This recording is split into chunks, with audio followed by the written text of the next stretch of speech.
ele me levou em todas as partes de plantações biológicas.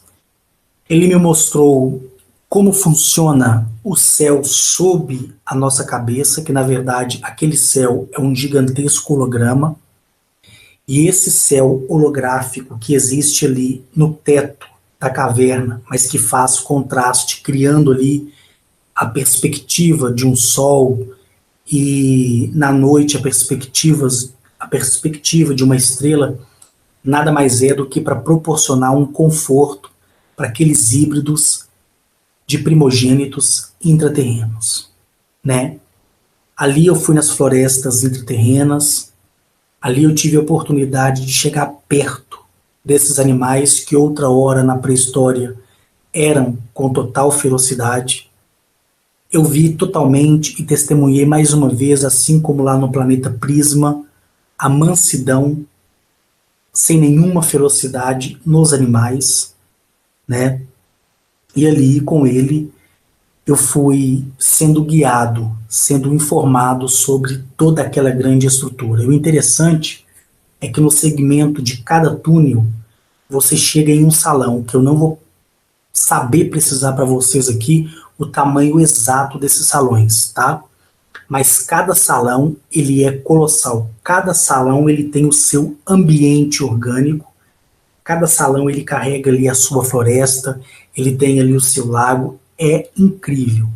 Só que em nenhum momento, né, eu tive a oportunidade de ver para aquela hora nenhum tipo de objeto voador dentro da cidade intraterrena no momento que eu estava caminhando com ele, né, com Abomeab. E Abomeab, ele disse para mim assim que em breve eu me encontraria, né, com a Gnashete, e em breve nós seguiríamos para a missão final, que da qual eu fui incumbido de estar ali. Eu me lembro que quando eu perguntei a ele, né, qual cidade era aquela que eu tinha descido na superfície, onde a esfera de Sirius me deixou, e onde a Gnashete apareceu entre as dimensões e as densidades, ele disse que caberia a Gnashete me responder, tá? Porque ele me disse que a cada dobra dentro dos corredores, que são túneis, você percorre como se fosse na superfície mais de 2.000 quilômetros. Então daí dá para você perceber que o eixo temporal na parte intraterrena é totalmente diferente, né, do eixo temporal que temos aqui na superfície, né? A distância, o tempo, o deslocamento é totalmente diferente. E ali eu tive a oportunidade de passear com eles, né, em grandes corredores, né? Abomeab, eu tenho dificuldade de falar o nome dele porque na verdade não é dessa forma que fala o nome dele. Então a forma mais prática para se falar é Abomeab, né? Vamos lá, Abomeab, Abomeab, Abomeab. A minha língua às vezes enrola, né? Então, Abomeab, aí eu já enrolou de novo, Abomeab, né? Abomeab, ele me concedeu a oportunidade de conhecer, né, todas as coisas que estavam ali acessíveis para mim conhecer dentro daquela responsabilidade. Só que no fundo, eu sentia que ele estava, né, meio que como se estivesse me enrolando, né?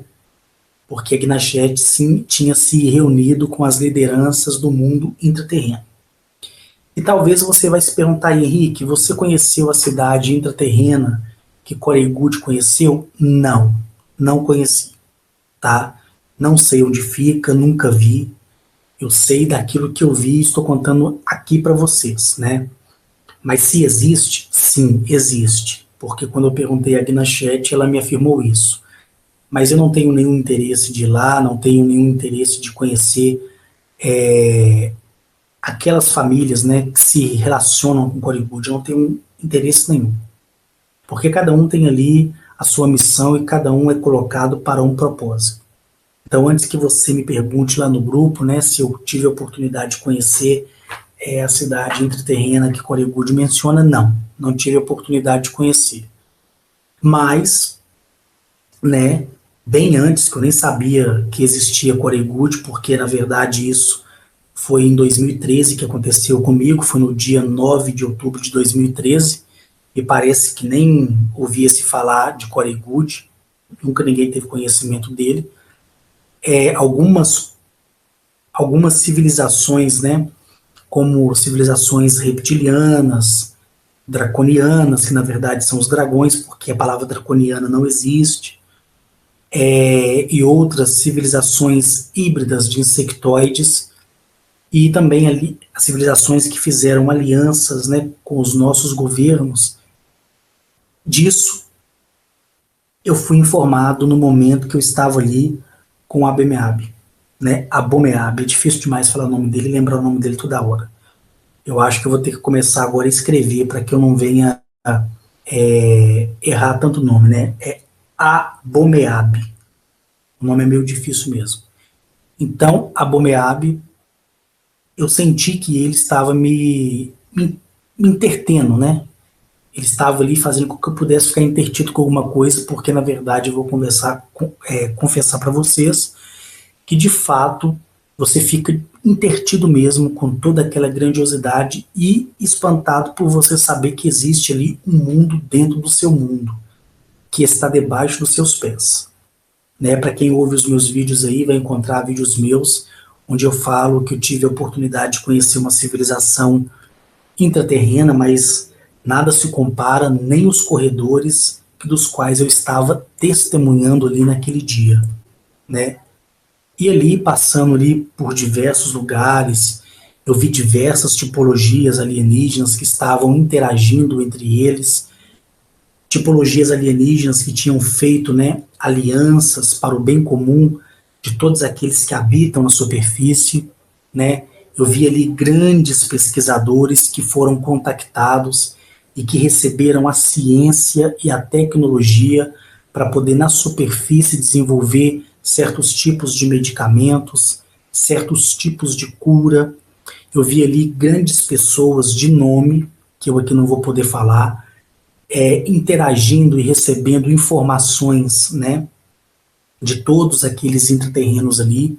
E essas pessoas, no futuro, quando eu vi elas aqui na superfície, através do meio de comunicação de televisão, eu fiquei sabendo que elas se tornavam, aos olhos da sociedade, da humanidade, como sendo gênios, né? Quando, na verdade, receberam ali o prestígio de conhecer civilizações intraterrenas que passaram para eles esses conhecimentos. Então, tudo que nós temos aqui, tá? Sem exagero nenhum, 90% da tecnologia que nós temos na superfície, desde o tablet ao GPS, né? Desde do modo que se confecciona e armazena o gás, da maneira que se filtra o petróleo, trata o petróleo para proporcionar o combustível, toda a tecnologia, seja ela da mais simples julgada por nós, como daquelas que é mais sofisticadas, como, por exemplo, equipamentos, né, de alta proporção, que são equipamentos aí utilizados aí no meio da medicina, né, que te proporciona ali uma boa radiografia,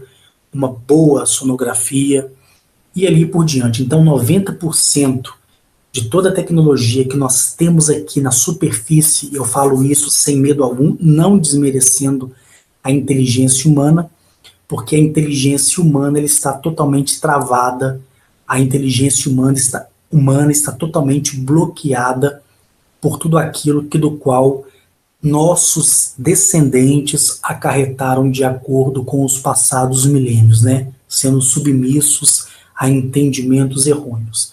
Então, a maioria, né, das tecnologias que hoje existe aqui na superfície, eu digo para você sem medo algum que 90% dela são tecnologias de conhecimento de civilizações intraterrenas que contactaram essas pessoas e fizeram com que elas se tornassem excepcionais e deram elas a graça da sabedoria, do entendimento, da inteligência mais aprimorada.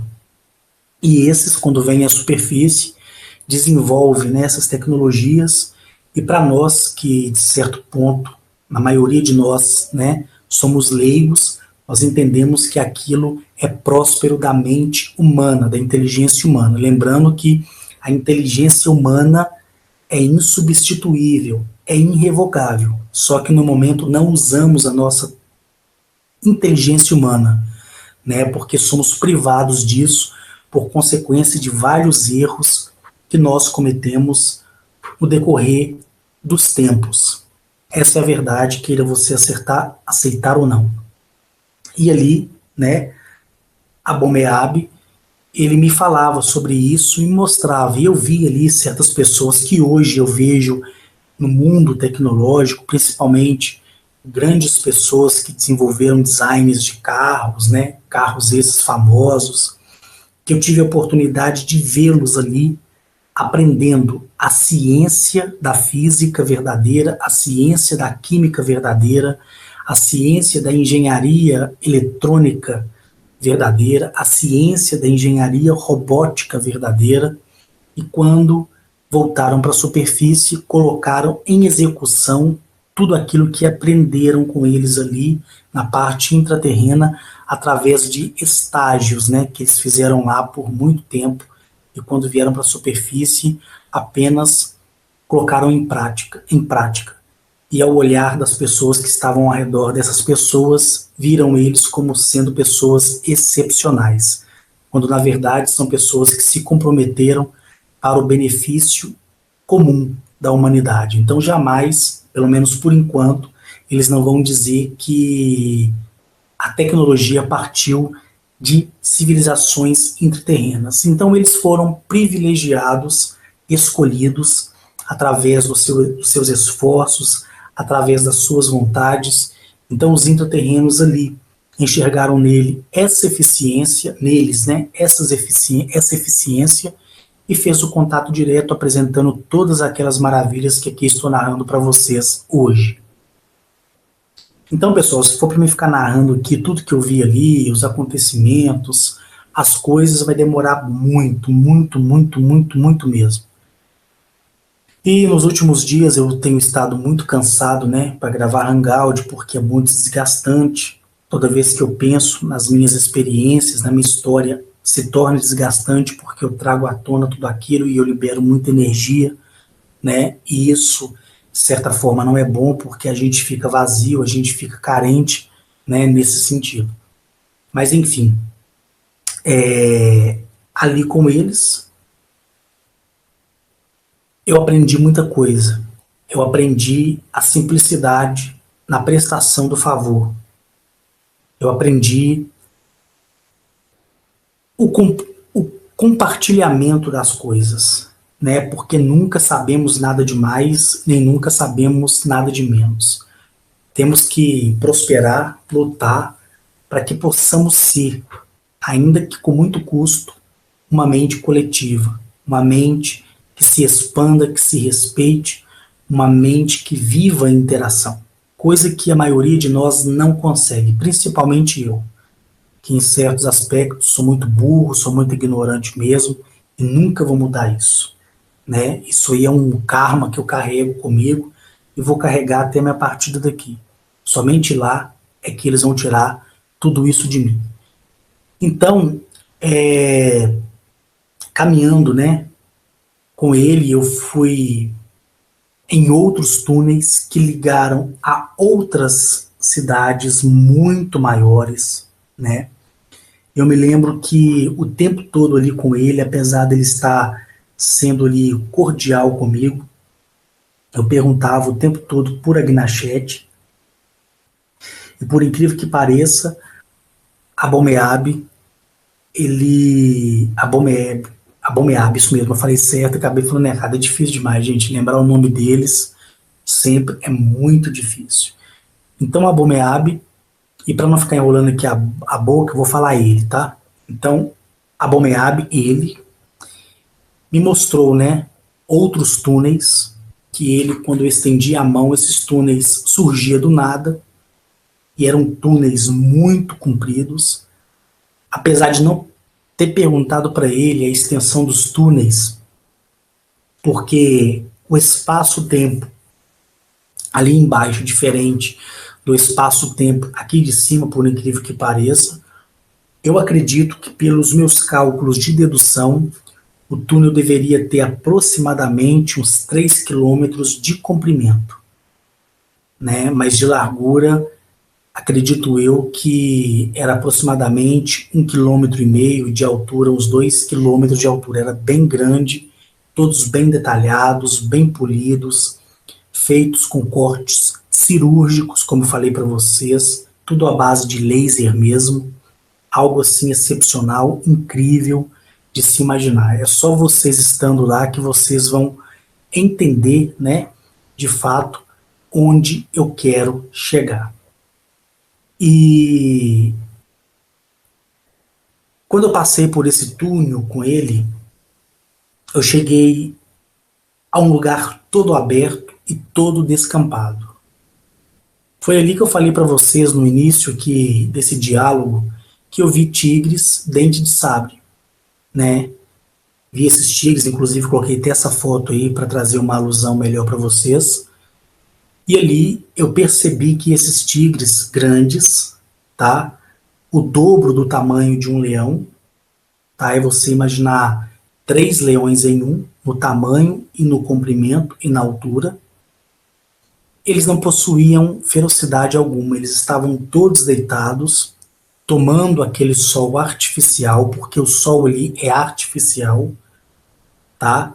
É um sol produzido por um mecanismo tecnológico que absorve a energia do núcleo Lópide, conforme eu já falei para vocês algumas vezes, do núcleo Lópide, que é o núcleo do nosso planeta, é o coração do nosso planeta, e ele proporciona através de uma forma artificial aquele sol, que não tem as mesmas propriedades do nosso sol natural, mas é um sol que proporciona o crescimento de toda a expansão vegetal e animal para que siga um desenvolvimento mais abrangente ali para o segmento daquela vida intraterrena daquele local. E, que nem eu falei para vocês, nesse mesmo descampado, eu coloquei essa imagem aí para fazer uma alusão, eu vi os mamutes, e eu vou dizer para vocês que são literalmente semelhantes a esse que está aí na foto de vocês, tá? São grandes, são muito robustos, muitos peludos, tem pelos pra caramba, né? O marfim deles são gigantescos, tá? E possuem total mansidão, sem nenhuma ferocidade. Eles não possuem ferocidade, conforme eu estou dizendo para vocês. Depois que eu passei por esse campo, né, entramos para uma parte mais abaixo, tá? Não me recordo quantos degraus que eu desci, mas foi bastante. E quando eu escutei alguns barulhos, né, como se fosse grandes maquinários, uma movimentação, um barulho um pouco diferente daquele que eu estava ouvindo, que era um barulho mais brando, mais leve, nada de muita agitação. Foi quando eu fui levado por ele a essa parte, né, mais ao fundo, e pude experienciar e testemunhar uma grande e belíssima cidadela. Essa imagem que está aparecendo aí na tela para vocês faz somente uma alusão de 10% daquilo que é a cidade ali. Mas a cidade é muito grande mesmo. O complexo arquitetônico, o paisagismo, a interatividade tecnológica, os túneis, os trilhos, os trens magnéticos suspensos ali sobre o trilho, e não é trilho desses que tem dormente como trilhos de ferrovia, como existe aqui para nós, não. São trilhos arredondados, como se fossem canos de PVC únicos. E os vagões desses trens intraterrenos, né, eles ficam aproximadamente ali 1,5 metro distante desse trilho, que é único, que parece um cano PVC desses bem largos, né? Desses que usamos aí no esgoto da nossa casa. E ali eu percebia que os trens passavam numa alta velocidade e descia um túnel e saía para o outro lado. Eu não andei de trem, já quero aqui antecipar para vocês. Não andei em nenhum objeto voador, não desci na cidade em si, não conheci suas avenidas, as suas ruas, mas o que me chamou a atenção é que por cima existia todo um campo com toda uma vida vegetal. Foi só descer algumas escadas e passar por algumas bolhas, tá? Que eu vi que debaixo daquele descampado, daquele campo, daquela floresta e daqueles animais, tinha ali toda uma movimentação de uma cidade intraterrena, que nessa imagem aí faz 10% de alusão. Bom, chegamos na imagem que eu quero que você preste atenção, tá? Que foi uma imagem de suma importância naquilo que o próprio Abomeabe me disse, tá? Quando eu perguntei a Abomeabe, eu falei com ele assim, Abomeabe, todas as cidades intraterrenas ficam de fato dentro da Terra? Ele falou comigo assim que não, que na verdade a maioria é meio a meio, principalmente as mais novas, né, as mais modernas. Existem as cidades intraterrenas, as mais antigas, e existem aquelas cidades mais novas. Então, eu consegui essa imagem para vocês, para trazer uma alusão, para que você possa entender, tá? Então, você tem aqui uma estufa. Ao fundo aqui, onde está passando a minha seta, você tem o quê? Montanhas, que vamos dizer que são precipícios, né? Você tem aqui uma vegetação, uma estrutura tecnológica. Você tem abaixo dessa estrutura o que parece ser prédios, vamos dizer assim, e você tem ali o segmento de uma haste, né, que faz ali toda a proteção e a projeção dessa ambientação que está aí na sua tela. Então nós temos aqui uma estufa sem vidros, correto? E nós temos essa estufa construída abaixo de um abismo ou precipício. Então ele me disse, né, Abomeabe, ele me disse assim que muitas estruturas intraterrenas, na verdade, são ilusões que nós temos de uma superfície, tá? O que eu quero dizer com isso? Vamos imaginar a nossa floresta amazônica, tá? O Mar Verde, em outras palavras. Vamos imaginar agora que toda aquela floresta amazônica, 30% dela é floresta e 70% dela são partes holográficas. Que na verdade ali não existe árvore coisa nenhuma, mas sim uma grande extensão holográfica e debaixo daquilo que parece árvore existe uma grande cidadela. É só um exemplo. Não estou dizendo para vocês que é não. Então você tem aqui uma alusão onde você vê aqui, né, os precipícios formando o quê? Um vale. E pegando esses precipícios e o vale, criou-se um domo, uma estufa. E debaixo de toda a extensão dessa estufa, o que é que nós temos? Florestas, lago e aqui cidadelas, correto? Então, com a tecnologia que eles têm, eles vão arremeter uma grade holográfica que vai trazer uma ilusão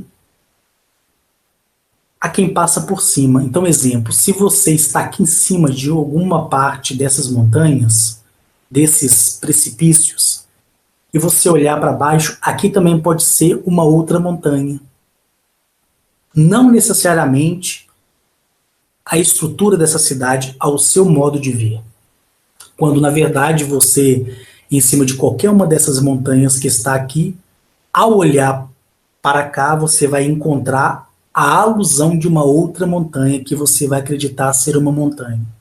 Quando, na verdade, é uma grade holográfica que debaixo dela tem toda uma vegetação, toda uma espécie animal, toda uma espécie híbrida humanoide, e toda uma tecnologia. Então, vai passar desapercebido.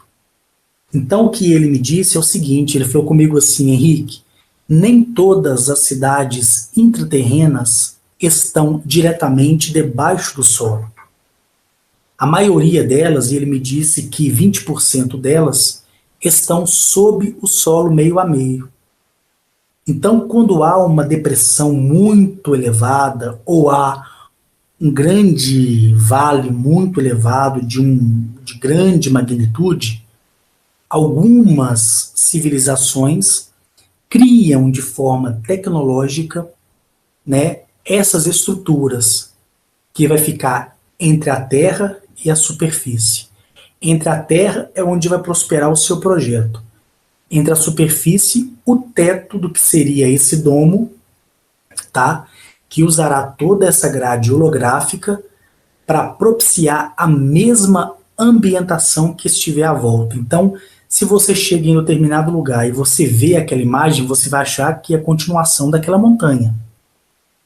Quando, na verdade, pode não ser uma montanha, pode sim ser o domo de uma grande, extraordinária cidadela intraterrena. Então aqui você tem precipícios, o domo, você tem debaixo do domo toda uma vegetação, toda uma espécie animal, uma condição propícia à vida, você tem aí estruturas para uma cidadela, e você tem aqui os gradios, que podem ser projetores holográficos para a superfície, para confundir, dando a você segmento que a sua visão, a sua maneira de ver a outra montanha não se trata de um domo, mas sim de uma continuidade daquela paisagem que você está assistindo, correto? Então essa imagem foi uma imagem excepcional para trazer para você uma alusão daquilo que ele, Abomeab, me disse, né? E por isso sou grato a Abomeab. Então ali, o pessoal, depois que eu vi aquela belíssima cidadela, que foi aquela figura anterior, e depois que ele me explicou que nem toda cidadela intraterrena está debaixo da terra, literalmente, né? Debaixo do solo, mas sim entre o solo e a superfície, nós fomos andando, ele me levou por outros vastos corredores, me levou por outros grandiosos túneis, e ali eu tive a oportunidade de ver uma outra cidadela ainda maior do que a primeira e a segunda.